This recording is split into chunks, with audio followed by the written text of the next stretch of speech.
안녕하세요. 법선생TV 허인규 변호사입니다. 오늘 이 시간에는 상속재산 분할에서 상속채무의 처리 방법에 대해서 알아보도록 하겠습니다.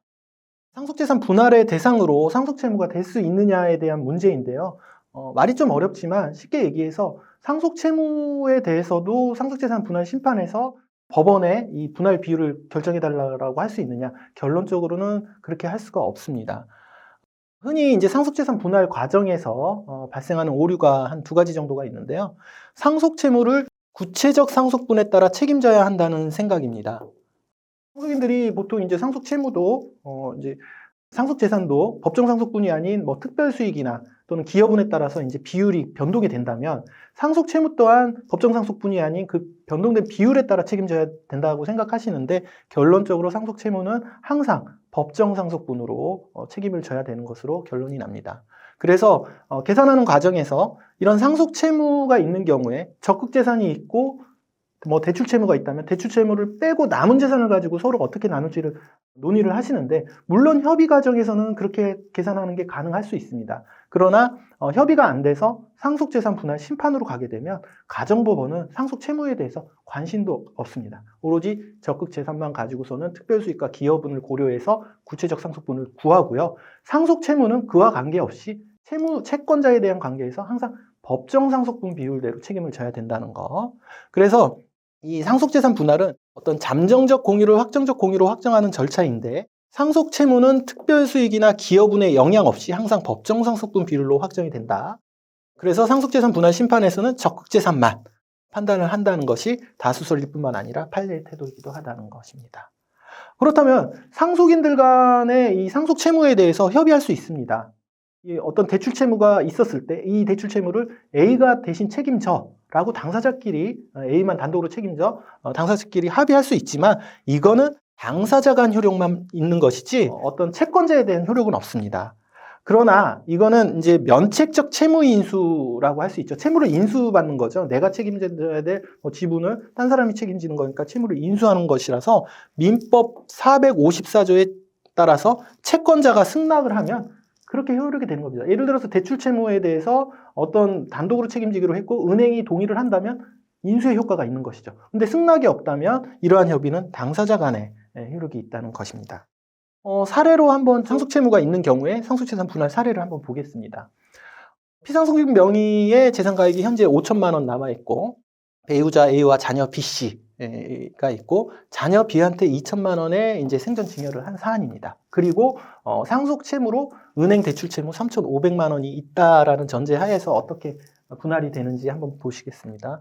이 경우에 간주상속재산은 남은 상속재산 5천만 원과 B에 대한 증여 합해서 7천만 원이 간주상속재산이 되고 여기에 법정상속분을 각 곱하면 법정상속분액은 3천, 2천, 2천. 이전 영상에서 설명드렸던 사례하고 거의 유사하죠.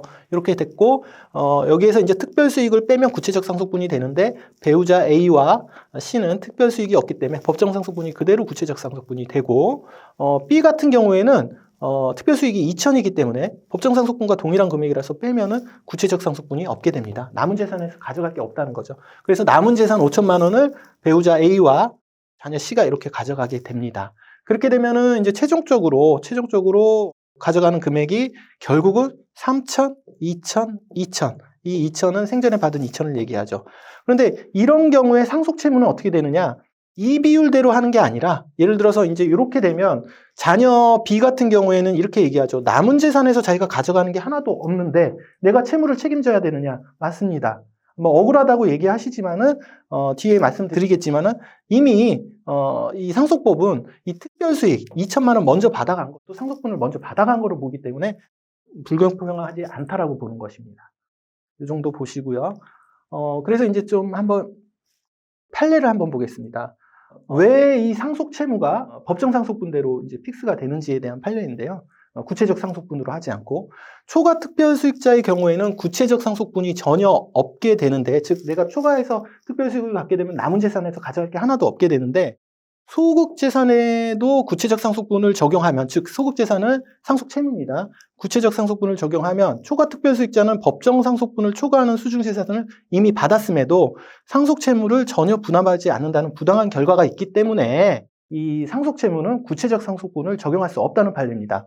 앞의 사례와 좀 비슷한 사례이긴 하지만 예를 들어서 뭐 B한테 6천만 원을 증여하고 남은 재산이 뭐 1천만 원이다. 아까 사례에서 라고 한다면 A가 배우자인 A가 남은 재산 1천을 600, C가 남은 재산 400을 상속하는데 은행 채무 3,500을 A와 C만 책임을 진다면 최종적으로 가져가는 금액이 600, 400이고 결국은 B는 6천만 원이나 먼저 받아갔는데도 이 은행 채무를 책임을 지지 않는다라고 하면 오히려 이게 더 부당하다는 것이죠. 그렇기 때문에 결론적으로는 상속 채무는 무조건 법정 상속분으로 책임져야 된다는 것입니다.